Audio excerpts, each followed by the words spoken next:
Hi, xin chào các bạn. Chào mừng các bạn đã đến với kênh của Châu nha. Trong video, Châu sẽ cover lại chiếc túi với họa tiết sành điệu và chải chung này đây. Chiếc túi này cũng khá là dễ làm. Mình chỉ cần làm 2 mảnh thân và một mảnh dài, gồm 2 phần hông túi nối liền với đáy túi và ráp lại là được. Và về các mũi móc khi thực hiện chiếc túi thì ngoài 2 mũi cơ bản là mũi móc đơn và mũi kép đơn, mình còn sử dụng thêm mũi móc đơn giã đan khi móc chiếc túi này nhé. Và mình sẽ nói rõ hơn khi thực hiện đến phần đó nha các bạn.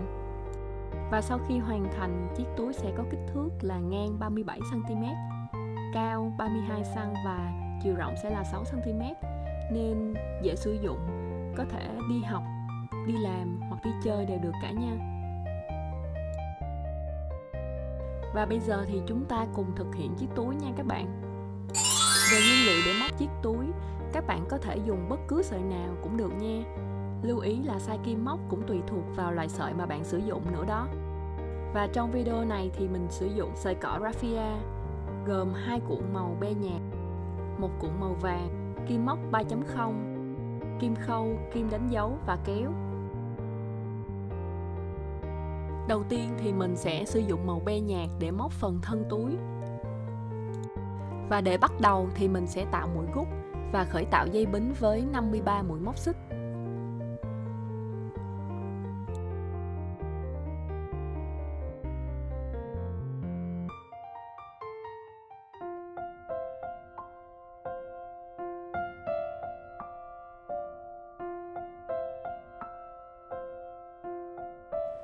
Và sau khi khởi tạo xong dây bính với 53 mũi móc xích thì mình sẽ dùng ghim đánh dấu và đánh dấu vào xích số 53.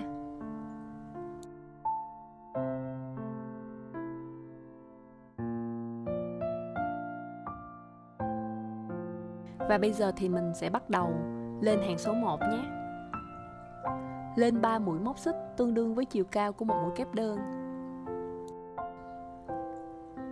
Mình sẽ đánh dấu vào xích thứ 3 từ dưới đếm lên đây, để tránh nhầm lẫn khi mà lên hàng số 2.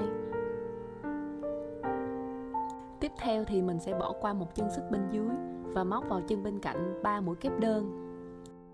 Đối với trường hợp các bạn không dùng ghim đánh dấu thì các bạn có thể đếm từ kim móc và bỏ qua 5 mũi móc xích và sẽ móc vào xích thứ 6 3 mũi kép đơn.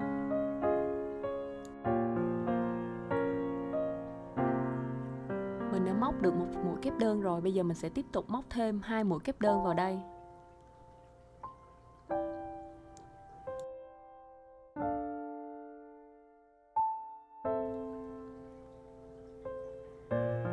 Sau khi móc xong 3 mũi kép đơn thì mình sẽ được một cụm như thế này. Tiếp tục thì mình sẽ bỏ qua 2 chân xích bên dưới và móc vào chân xích bên cạnh 3 mũi kép đơn.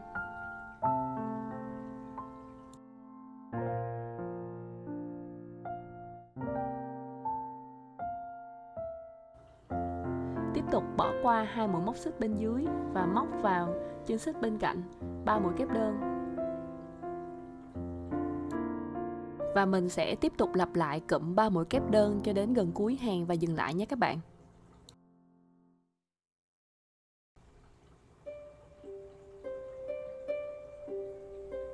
Đến gần cuối hàng thì mình sẽ tiếp tục bỏ qua một mũi móc xích bên dưới và móc một mũi kép đơn vào chân xích bên cạnh. Và kết thúc hàng số 1.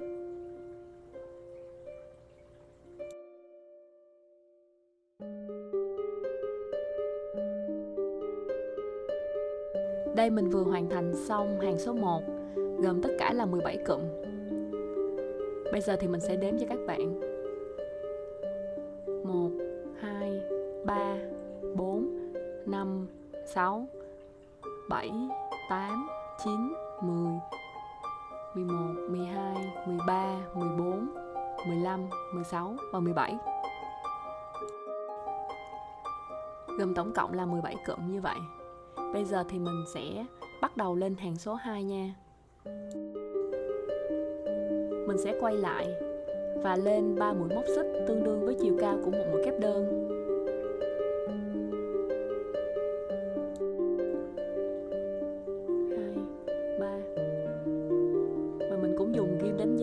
đánh dấu vào xích thứ 3.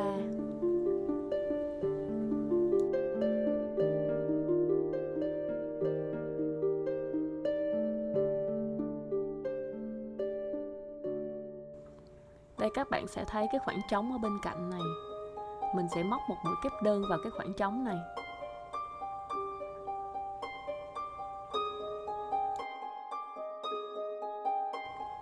Các bạn quan sát sẽ thấy những cái khoảng trống này. Mình sẽ móc mỗi khoảng trống này là 3 mũi kép đơn vào đó. Bây giờ thì mình sẽ bỏ qua 3 chân xích và móc 3 mũi kép đơn vào khoảng trống này. 1 mũi, 2 mũi kép đơn, tiếp tục là 1 mũi kép đơn.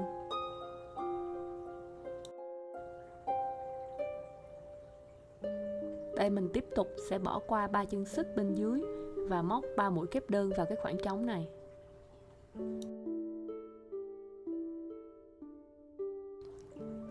Và mình sẽ lặp lại tổng cộng là 16 lần. Và sẽ dừng lại ở gần cuối hàng số 2 nha.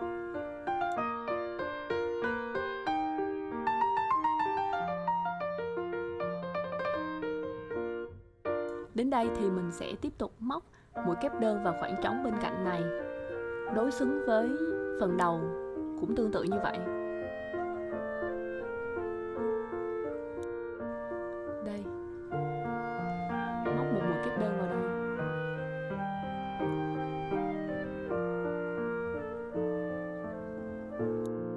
Và mình sẽ tiếp tục móc thêm một mũi kép đơn nữa vào chân bên cạnh, tức là vị trí mà mình đã đánh dấu hồi lúc nãy.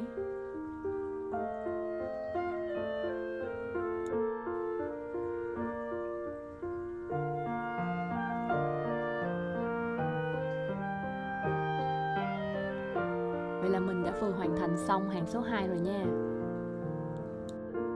Các bạn quan sát thì ở hàng số 2 này sẽ có là 16 cụm tất cả.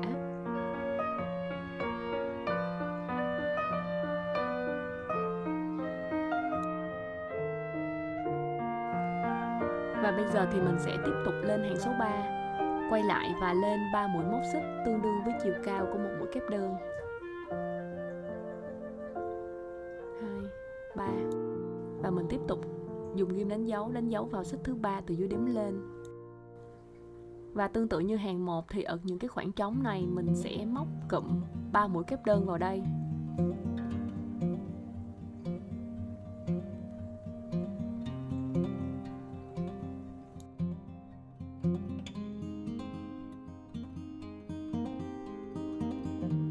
Tiếp tục bỏ qua 3 chân xích bên dưới và móc 3 mũi kép đơn vào cái khoảng trống bên cạnh.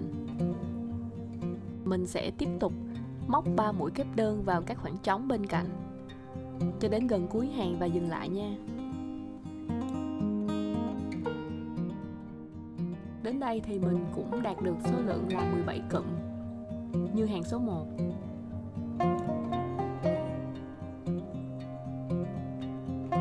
Đến đây thì mình sẽ tiếp tục bỏ qua một cái chân xích bên dưới và móc vào phần ghim đánh dấu một mũi kép đơn và kết thúc hàng số 3.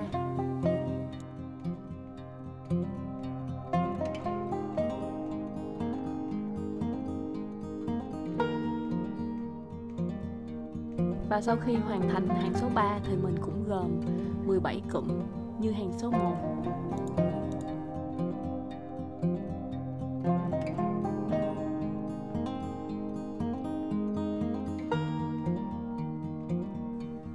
Và mình tiếp tục lên hàng số 4,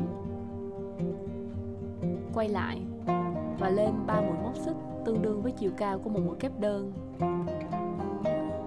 Tương tự là mình dùng ghim đánh dấu vào xích thứ 3 từ dưới đếm lên. Hàng số 4 này thì mình sẽ móc tương tự như hàng số 2, móc một mũi kép đơn vào khoảng trống bên cạnh này.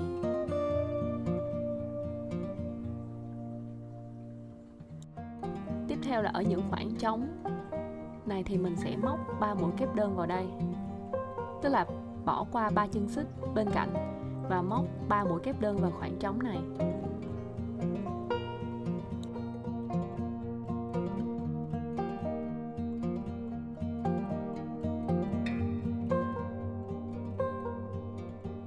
Và đến đây thì mình sẽ tiếp tục móc 3 mũi kép đơn vào mỗi khoảng trống cho đến gần cuối hàng và dừng lại nha.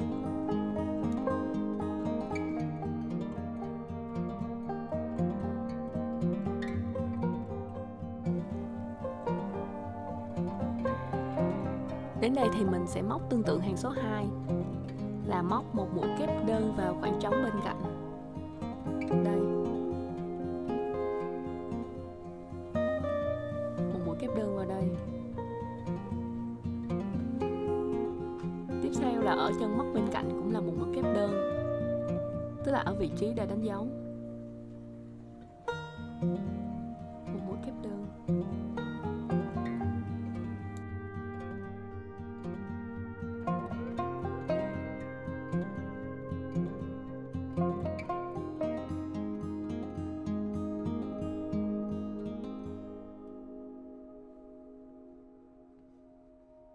Vậy là mình vừa hoàn thành xong hàng số 4. Hàng số 4 cũng gồm 16 cụm như là hàng số 2 nha. Và bây giờ thì mình sẽ lặp lại cách móc của hàng số 3 và hàng số 4 cho đến khi đạt được số hàng là 21 hàng và dừng lại nha.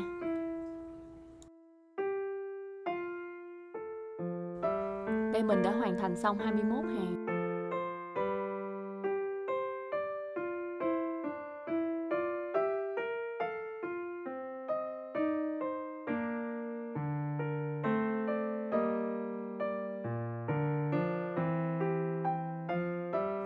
Và sau khi hoàn thành xong 21 hàng của phần họa tiết cụm 3 kép đơn thì mình sẽ cắt sợi và sẽ nối sợi màu vàng vào để tiếp tục móc phần thân túi phía trên với họa tiết giả đan.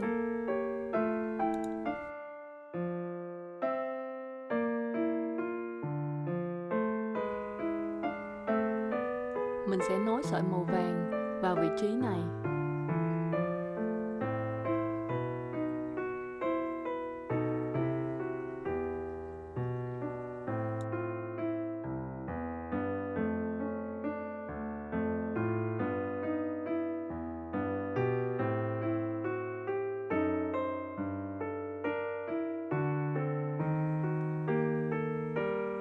Mình kéo sợi qua và lên một mũi móc xích. Và ở hàng số 22 này thì mình sẽ móc 53 mũi móc đơn vào 53 chân móc.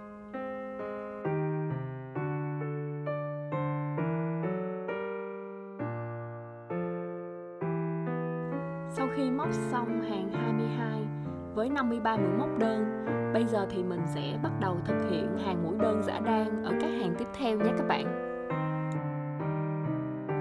Các bạn để ý là mỗi mũi móc đơn thì nó sẽ là một chữ V như thế này. Đây, chữ V. Và bình thường khi móc thì chúng ta sẽ móc vào chân mũi như thế này.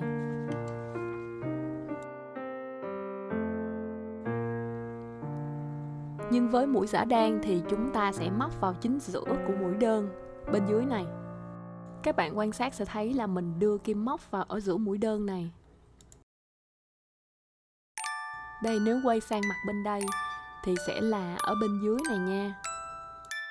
Và khi mình đưa kim như vậy thì các bạn sẽ thấy vị trí sẽ nằm giữa mũi đơn này đó.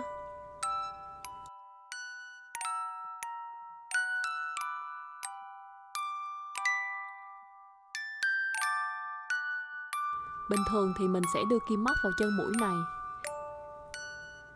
Nhưng với mũi móc giả đan thì mình sẽ đưa vào ở chính giữa của mũi đơn, tức là ở phía bên dưới này.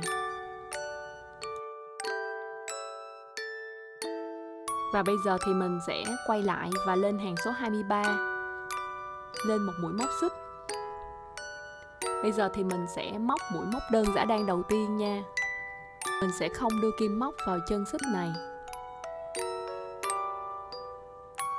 mà mình sẽ đưa vào ở dưới đây, tức là giữa của mũi móc đơn này. Mình thực hiện lại cho các bạn quan sát nha.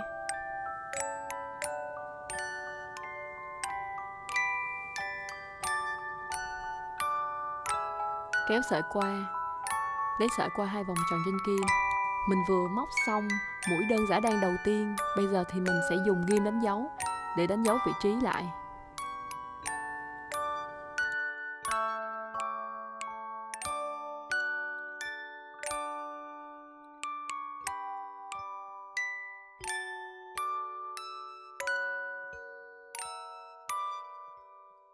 Các bạn sẽ tiếp tục đâm kim móc vào bên dưới chính giữa của cái mũi đơn. Kéo sợi qua 2 vòng tròn trên kim. Tiếp tục đâm vào chân móc bên dưới.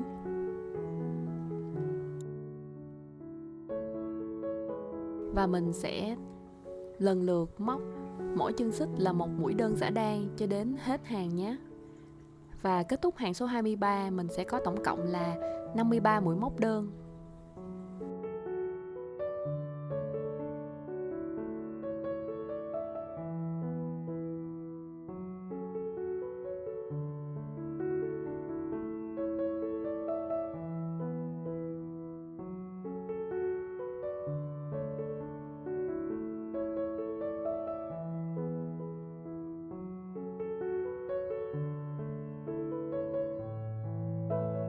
Vậy là mình vừa hoàn thành xong hàng số 23. Các bạn nhìn nha, thường là với mũi đơn giã đan sẽ cho chúng ta một họa tiết giống như là chúng ta đang đan chứ không phải là đang móc vậy đó.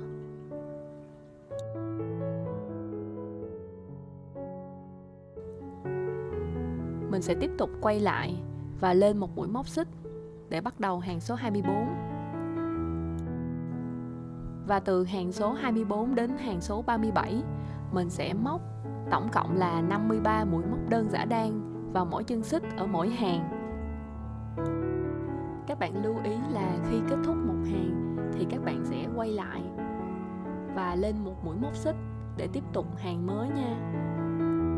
Và lưu ý thứ hai là trong lúc móc thì các bạn thả lỏng tay, đừng có siết chặt quá thì cái họa tiết này nó sẽ cứng và không được đẹp.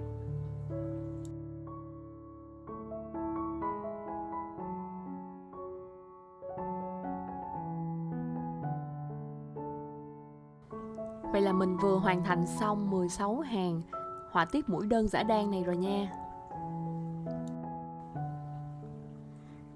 Đây các bạn có thể thấy là phần đuôi của mũi móc bên trên chính là phần đầu của mũi móc bên dưới.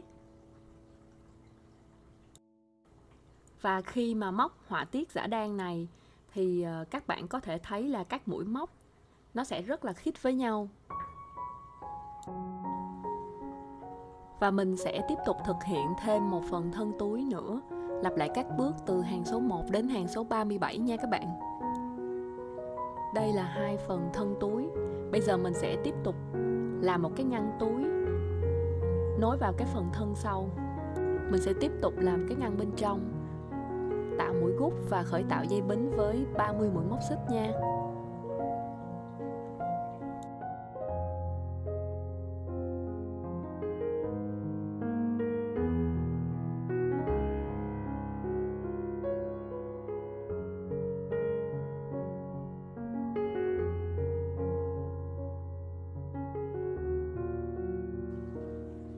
Mình sẽ dùng ghim đánh dấu vào xích thứ 30.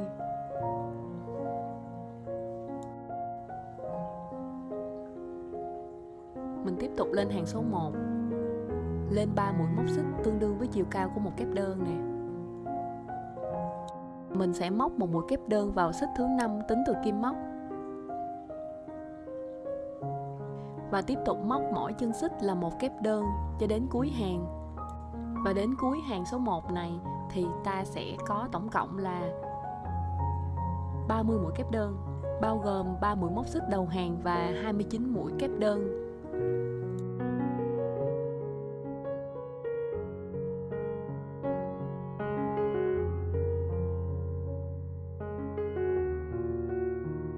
Sau khi móc xong hàng số 1 thì mình sẽ quay lại, tiếp tục hàng số 2, lên 3 mũi móc xích tương đương với chiều cao một kép đơn và tiếp tục móc vào mỗi chân móc là một mũi kép đơn. Mình sẽ tiếp tục lặp lại các bước cho đến khi đạt số hàng là 8 hàng.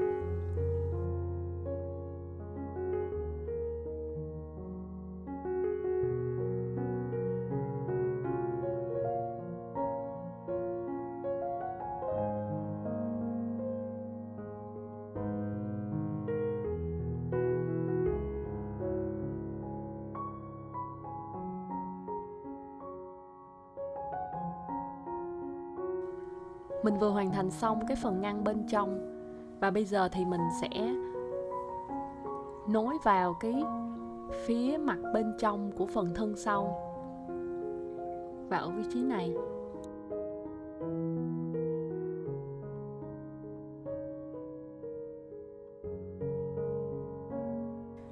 Và bây giờ thì mình sẽ dùng kim khâu may ngăn trong vào phần thân sau túi, tức là mặt bên trong của phần thân sau.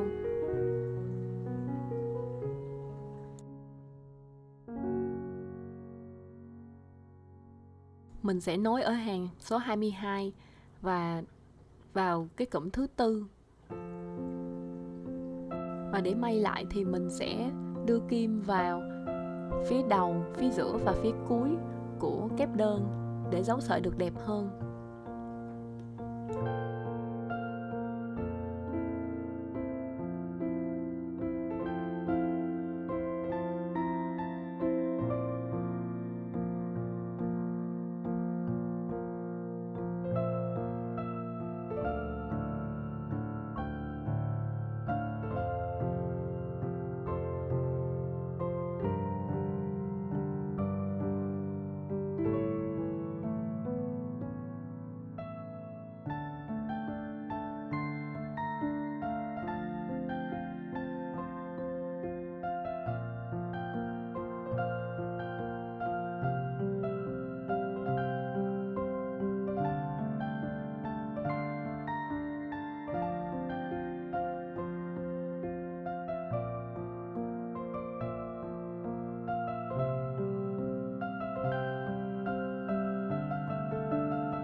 Đến đoạn này thì mình sẽ đưa kim vào chân móc bên trên và bên dưới và nối lại. Đây, chân móc cuối cụm này.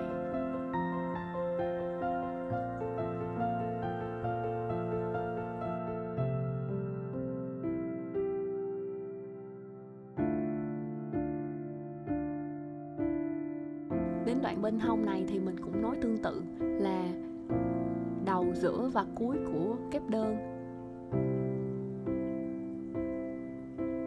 Vậy là mình đã may cái ngăn trong vào phần thân sau của túi hoàn thành. Bây giờ thì mình sẽ giấu sợi và cắt sợi.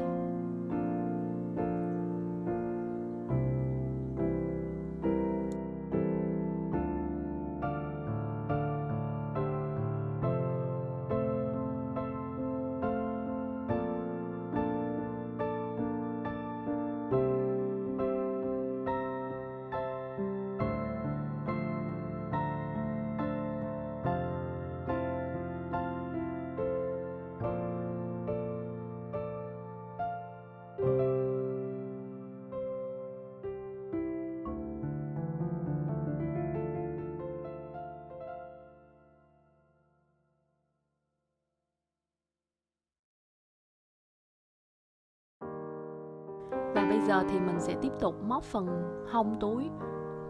Sẽ là một mảng dài bao gồm 2 hông túi và phần đáy túi nha. Phần hông túi thì mình sử dụng chủ yếu là mũi móc đơn thôi.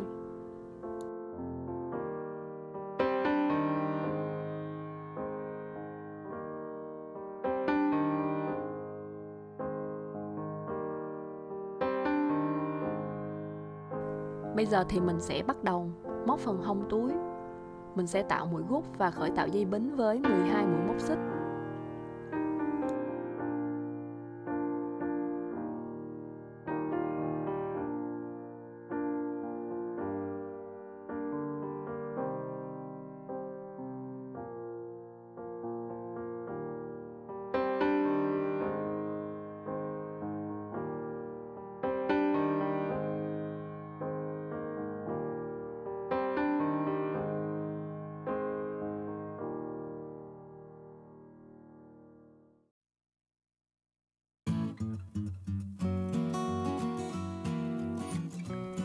theo là để lên hàng số 1 mình sẽ lên một mũi móc xích và tiếp tục móc 12 mũi móc đơn vào mỗi chân xích.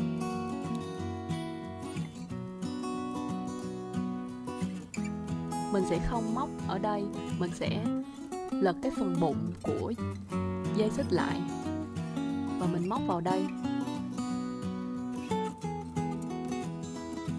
Ngay phần bụng này.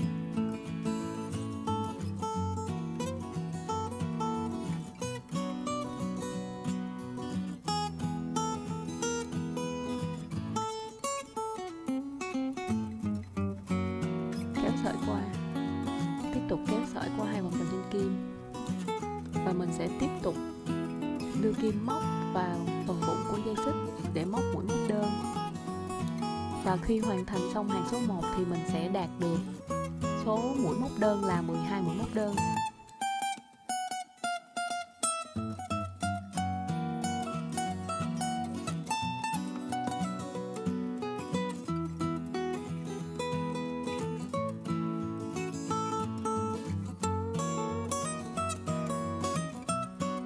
Các bạn quan sát cái phần mặt xích bên dưới nè. Khi mà mình móc cái phần bụng của dây xích thì sẽ tạo nên cái đường xích như vậy luôn, sẽ đẹp hơn. Và bây giờ thì mình cũng lặp lại các bước tương tự là quay lại, lên một mũi móc xích và móc 12 mũi móc đơn cho mỗi hàng. Ở phần hông túi này thì mình sẽ có tổng cộng là 168 hàng nha các bạn.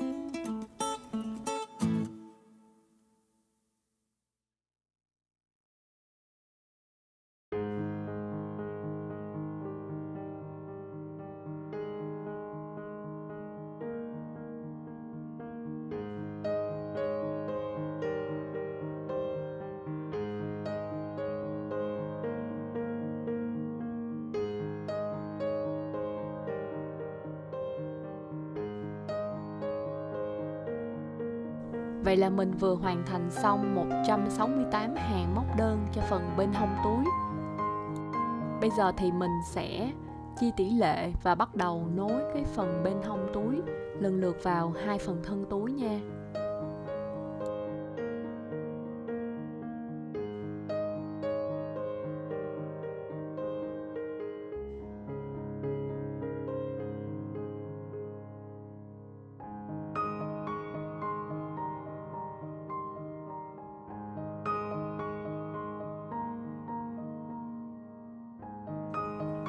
Mình sẽ chia hai bên hông túi, mỗi bên sẽ là 58 hàng và phần đáy túi sẽ là 52 hàng.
Và bây giờ thì mình sẽ nối sợi màu vàng vào để ráp phần hông túi và phần thân túi lại. Mình sẽ nối vào cái chân móc đầu tiên ở đây.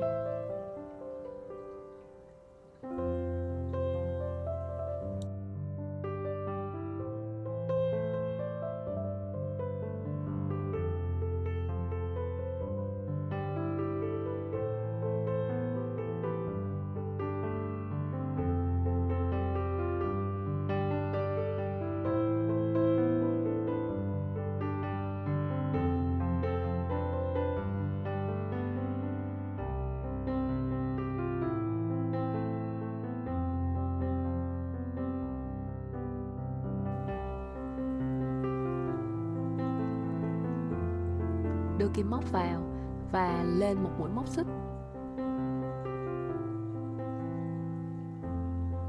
Các bạn giấu sợi vào bên dưới nha.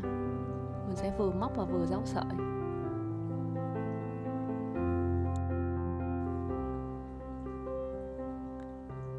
Và đưa kim móc vào cái vị trí nối sợi. Tiếp tục kéo sợi và móc vào đó một mũi móc đơn.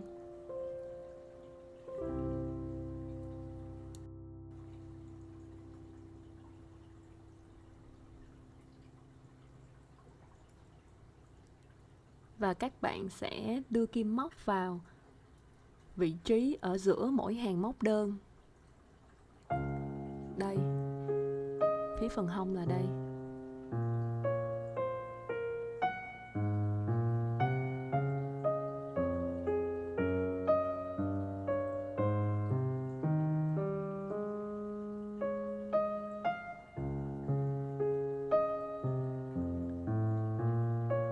Kéo sợi qua, tiếp tục kéo sợi qua 2 vòng tròn trên kim để tạo nên một móc đơn.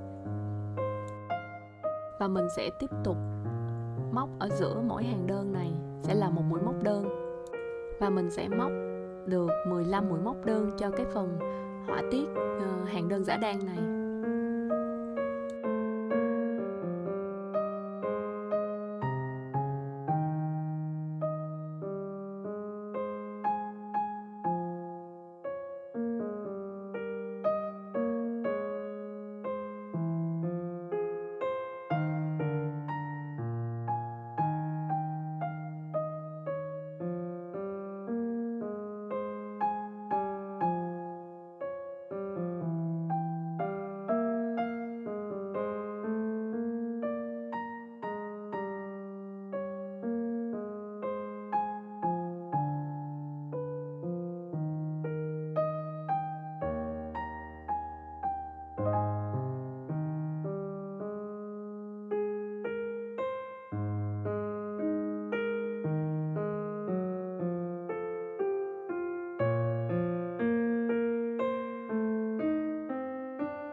Tiếp tục móc một mũi móc đơn vào đây.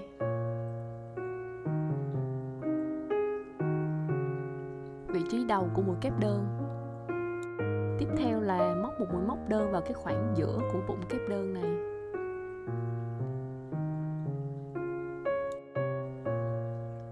vị trí này là một mũi móc đơn. Đây. Tiếp theo là một mũi móc đơn vào cái khoảng giữa bụng kép đơn này.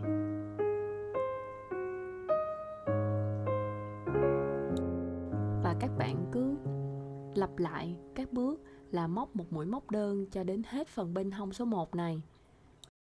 Và ta sẽ đạt được số mũi là 42 mũi móc đơn nha.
Đến cái góc này thì mình sẽ móc 2 mũi móc đơn vào đây,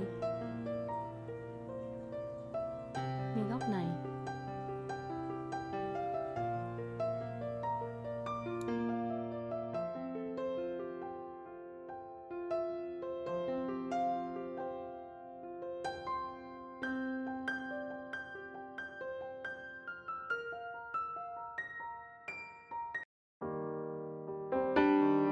Tiếp tục ở cái khoảng 1 xích cách này sẽ là một mũi móc đơn nha.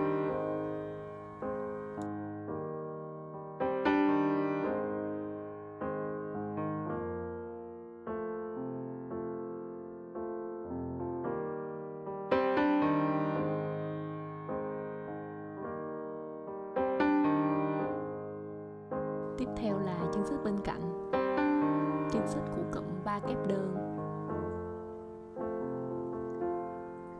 Ở đây móc một mũi móc đơn.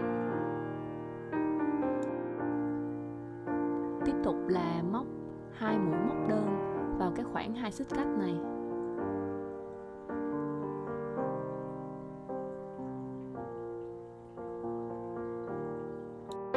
Và mình cũng lặp lại tương tự là móc 2 mũi móc đơn vào khoảng 2 xích cách và một mũi móc đơn vào cái chân móc bên cạnh, tức là cái chân của cụm 3 kép đơn. Lặp lại cho đến cuối của phần đáy túi nha.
Đến đây thì mình sẽ tiếp tục một mũi móc đơn vào cái khoảng 1 xích cách này. Và mình sẽ tiếp tục móc 2 mũi móc đơn vào cái vị trí ghim đánh dấu màu cam, tức là ngay góc, vị trí ngay góc.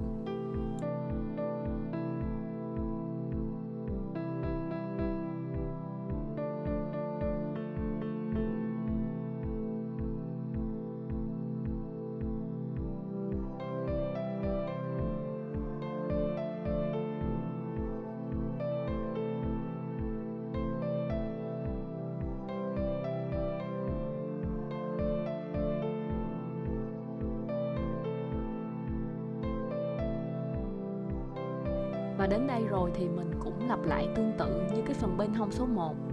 Mình sẽ móc tổng cộng là 57 mũi móc đơn cho cái phần bên hông số 2 này.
Vậy là mình đã hoàn thành xong phần nối của hông túi và thân túi mặt trước.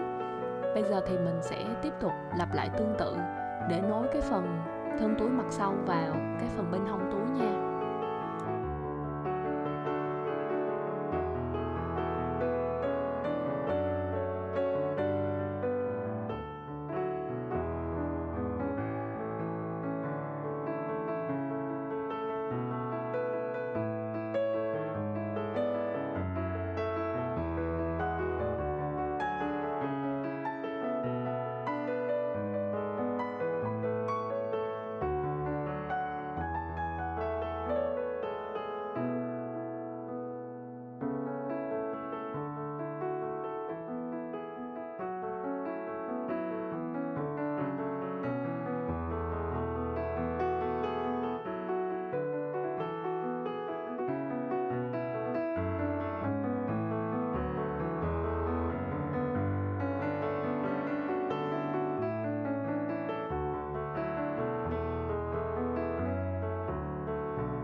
Vậy là mình đã hoàn thành xong cái phần nối, phần hông túi và thân túi mặt trước mặt sau. Bây giờ thì mình sẽ tiếp tục móc phần quai túi.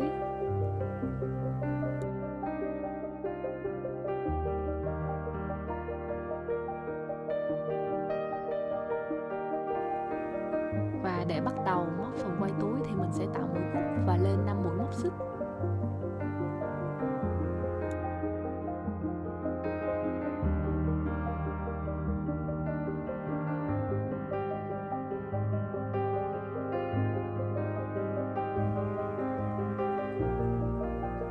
Tiếp tục lên một mũi móc xích và móc 5 mũi móc đơn. Cũng tương tự như phần bên hông thì mình sẽ lật cái phần bụng của cái dây xích và móc vào đó.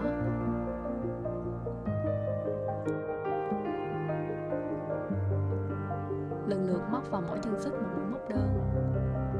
Và khi kết thúc hàng số 1 này thì mình sẽ có tổng cộng là 5 mũi móc đơn.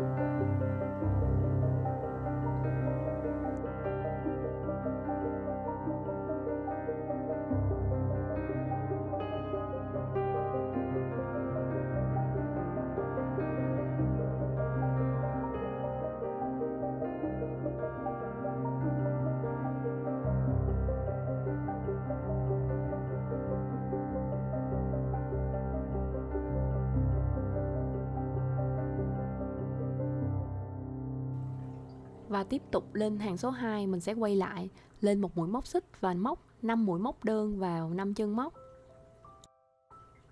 Và mình sẽ lặp lại tương tự các bước cho đến khi đạt được số lượng là 80 hàng cho phần quai túi. Lưu ý là các bạn có thể thay đổi cái số hàng cho phần quai túi nếu mà các bạn thích ngắn hoặc dài nha.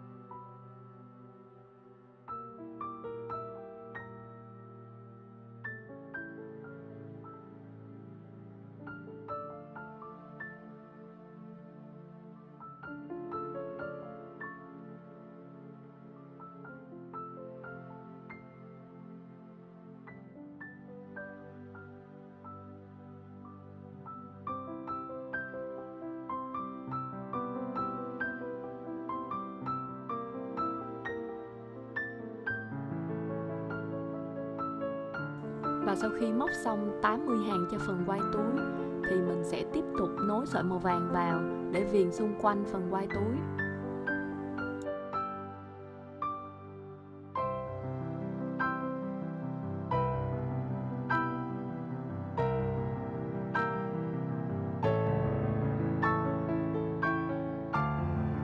Mình sẽ nối sợi vào đây.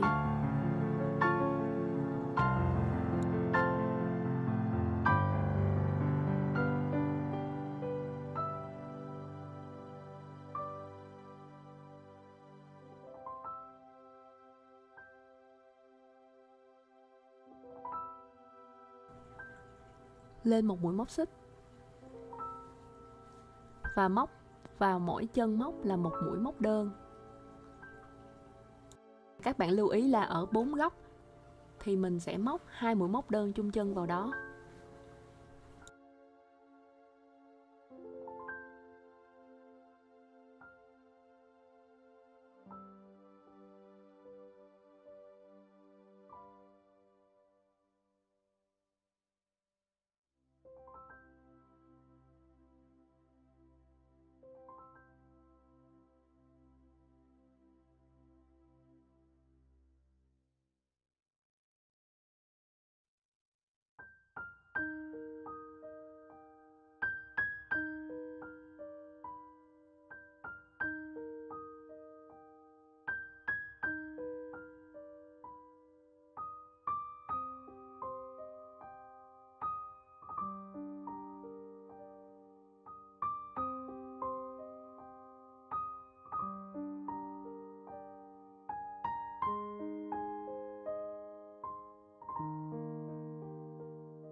Và mình vừa hoàn thành xong một phần quay túi và mình sẽ tiếp tục làm các bước tương tự để có 2 quay túi.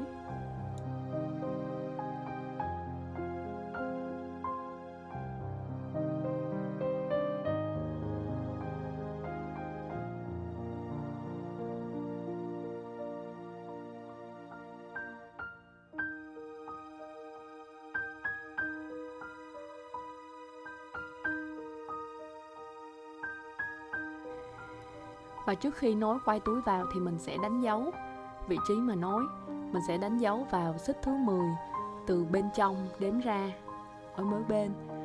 Và tương tự là mặt trước và mặt sau đối xướng qua.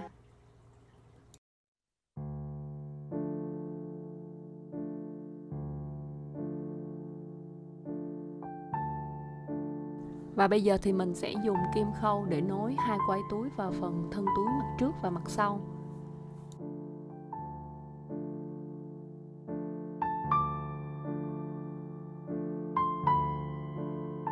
Và sau khi hoàn thành xong phần nối 2 quay túi vào thân túi thì các bạn sẽ cắt sợi và dùng kim khâu để giấu những cái sợi thừa đi để hoàn thành sản phẩm nha.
Vậy là mình vừa hoàn thành xong chiếc túi cover sành điệu trẻ trung này rồi nha. Nếu các bạn thấy thích mẫu túi này thì hãy cho mình một like và để lại bình luận bên dưới khi có thắc mắc gì nha. Và đừng quên nhấn nút đăng ký kênh của Châu để nhận được những thông báo về video tiếp theo nha. Chúc các bạn thành công với sản phẩm của mình. Cảm ơn và hẹn gặp lại các bạn ở video sau nhé. Chào tạm biệt.